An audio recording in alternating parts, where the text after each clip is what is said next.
Let me tell you something real quick. Sometimes the person holding you back isn't your boss, your ex, or that cousin who still owes you money. Sometimes it's you. Yeah, I said it, you. That little voice in your head telling you to play small, stay scared, and settle for less than you deserve. That's betrayal, baby. Self-betrayal, and today we're going to check ourselves before we wreck ourselves by examining how we might be sabotaging our own potential without even realizing it. One of the most common ways people betray themselves is by saying yes when they really mean no. On the surface, it seems harmless, even polite. You don't want to disappoint anyone, so you agree to things that drain your energy, violate your boundaries, or go against what you truly believe. In the moment, it feels like the right thing to do, keeping the peace, avoiding conflict, maintaining the image of being reliable and accommodating. But every time you say yes when your gut is screaming no, you're chipping away at your own foundation. You're sending a message to yourself and to the world that your needs, your peace, and your values don't matter as much as everyone else's. Over time, this becomes a dangerous habit, one that leads to resentment, burnout, and a slow erosion of self-trust. Think of your life as a house. Every time you say yes when you mean no, you're handing out copies of your house key. Suddenly, people are walking in uninvited, rearranging your furniture, eating your food, draining your energy, and you just sit there smiling because you said yes when you should have said no. You opened the door when you should have kept it locked. This doesn't mean you don't care about others. It means you have to care about yourself too. Your time is valuable, your energy is limited, your attention is precious, and when you give those things away just to avoid guilt or conflict, you're betraying yourself in the most fundamental way. People pleasers are some of the most exhausted people out there. They carry the weight of everyone else's expectations, then blame themselves when they can't keep up. They smile when they want to cry. They show up when they're running on empty. They say yes to one more favor, one more obligation, one more commitment, and then wonder why they feel angry, overlooked, or invisible. That's not humility, that's self-neglect in disguise. Learning to say no isn't about being rude, it's about being real. It's about checking in with yourself before responding to someone else. Do I really want to do this? Do I have the time, energy, and desire to show up fully? If not, why am I agreeing? What am I afraid will happen if I say no? These are the questions that help you reclaim your voice. You have the right to pause, to think, to evaluate before deciding. You don't owe anyone an instant answer, especially when your well-being is on the line. A delayed, honest asterisk, no asterisk, is always better than a rushed, resentful yes. And here's the beautiful thing. When you start saying no to what drains you, you make room for what feeds you. You create space to breathe, to grow, to move in alignment with your purpose instead of pressure. And when your yes finally does come, it'll come from a place of truth, not guilt. That's the kind of yes that changes lives, starting with your own. Another way we betray ourselves is by settling for less than we deserve. Nobody starts out saying, I want a life that's just okay, but somewhere along the way dreams get pushed aside, fear creeps in, doubt starts whispering, and suddenly good enough becomes the goal. The problem is you weren't created for average. You weren't born to just survive. You were meant to thrive, to expand, to live full and free. The world is full of people who settled, people who had a spark inside them, an idea, a talent, a calling, but they got tired, or scared, or they let someone else convince them they weren't good enough, so they took the safer job. They stayed in the familiar relationship. They chose the predictable path, and every day they wake up feeling like something's missing. That feeling, that quiet frustration, that's your greatness knocking from the inside, asking why you locked it out. Greatness isn't about fame or money. It's about doing what you were built to do with boldness. It's about using your voice, your skills, your uniqueness in a way that lights you up and impacts others. When you settle, you don't just rob yourself. You rob the people who are supposed to benefit from your gift. Somebody out there needs what you have, but they'll never see it if you keep hiding behind good enough. Settling often disguises itself as responsibility. I've got bills. I've got kids. I don't have time to chase dreams. And while those things are real, they don't mean you have to give up on yourself. It's possible to handle your business and reach higher. It's not either slash or, but you have to believe you're worth the effort. You have to trust that your life doesn't have to look like anyone else's to be meaningful. Sometimes we settle because we're afraid to fail. Failure stings, no doubt, but living a life where you never even try, that hurts worse. That pain shows up years later when you look back and wonder, asterisk what if? Asterisk you can't afford to carry that question into old age, not when you still have time, breath, and potential left on the table. And don't get it twisted, settling isn't always obvious. Sometimes you dress it up nice, a title, a salary, a routine, but deep down you know when you're playing small, you know when you're not stretching. You feel it in your gut, in your energy, in the way you light up or don't when you talk about what you do. That inner voice nudging you, that's greatness trying to get your attention. Another form of self-betrayal is staying in places you've outgrown. At first, those places may have felt right. They served a purpose. Maybe it was a job that gave you stability when you needed it, a relationship that helped you feel loved during a lonely season, or a circle of friends that once supported your journey. But just because something was right for you asterisk, then asterisk doesn't mean it's still right for you now. Growth requires change, and change requires courage. The kind that lets you walk away from comfort when it no longer feeds your future. Too many people stay stuck because leaving is uncomfortable. They know deep down they've outgrown the situation, but fear convinces them to stay. Fear says, what if there's nothing better? Asterisk fear says, at least you know what to expect here. But the truth is, outgrown spaces start to suffocate you. You feel drained, unmotivated, restless, not because you're doing anything wrong, but because you're trying to thrive in soil that can no longer hold your roots. When you stay in a space that no longer fits, you begin to shrink.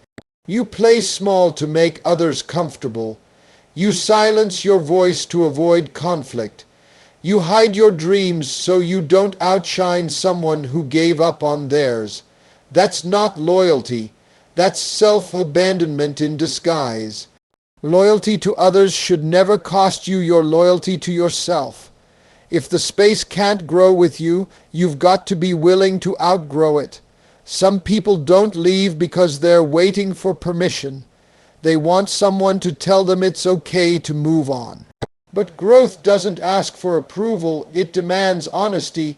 You have to be real enough with yourself to say, this no longer feels right. That's not weakness, that's wisdom. Staying too long in the wrong place can delay the very thing you've been praying for. Sometimes elevation requires separation, not out of spite, but out of necessity. There's always a moment when you realize the space you're in no longer reflects who you're becoming. It might show up as boredom, tension, or a deep ache to do something more. That's your spirit nudging you forward. That's the sign it's time to make room for what's next. Silence about your needs weakens your power.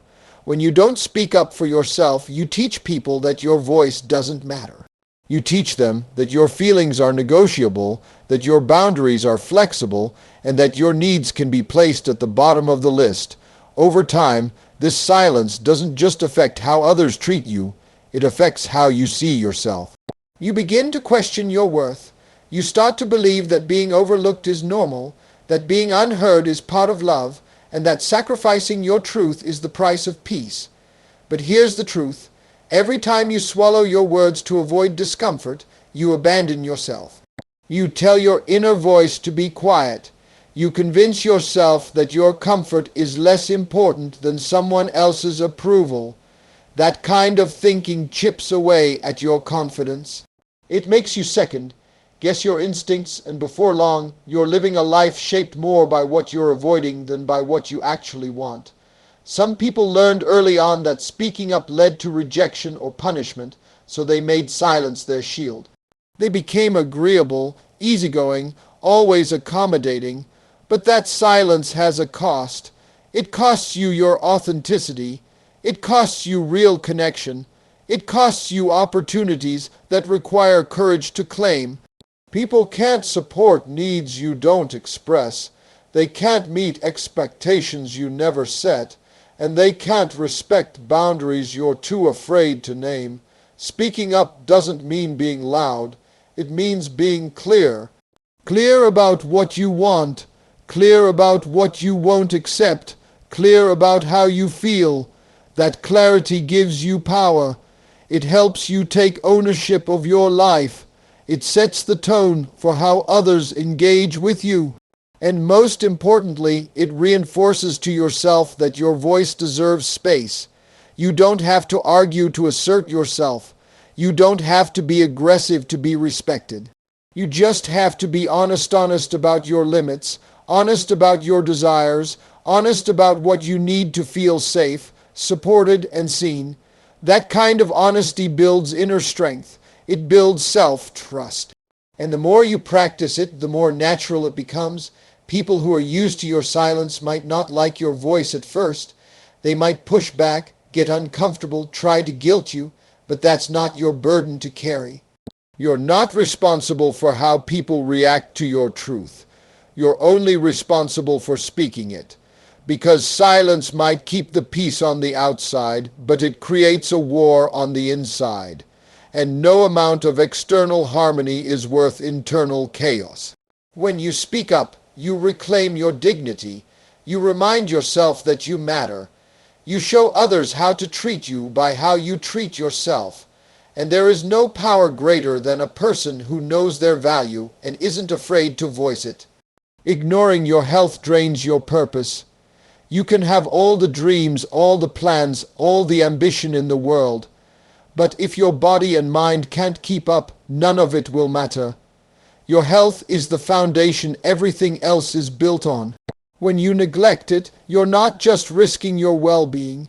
You're risking your vision, your calling, and your ability to show up for the things that matter most. Too many people are running on empty, wearing burnout like a badge of honor, confusing exhaustion for productivity. But you weren't built to operate like a machine. You're human, you have limits, and those limits aren't signs of weakness. They're signs of wisdom when you ignore them. Skipping meals, pushing through pain, suppressing stress. You're not being strong. You're engaging in slow self-destruction. It happens so gradually you don't even notice at first. One late night turns into 5. One skipped workout becomes a month. One moment of emotional suppression turns into chronic anxiety. And before you know it, your body starts talking back through fatigue, through illness, through breakdowns you can't ignore anymore. Your mental health matters just as much as your physical health. Bottling up emotions, hiding depression behind a smile, pretending everything's fine when it's not, that's betrayal. Taking care of your mind isn't indulgent or selfish, it's survival. It's how you stay connected to your purpose. You can't hear your calling clearly when your mind is full of noise and your heart is weighed down. Even your spiritual health plays a role, whether it's prayer, meditation, quiet time, or reflection. Your spirit needs care too. You need stillness to reset. You need space to breathe, to listen, to remember why you started in the first place. Purpose isn't just about doing, it's about being, and being requires presence, peace, and balance.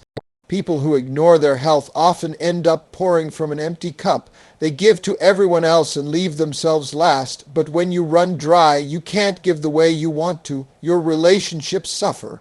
Your creativity dims. Your motivation fades. Health isn't just about living longer. It's about living better, with energy, clarity, and strength to carry the vision inside you.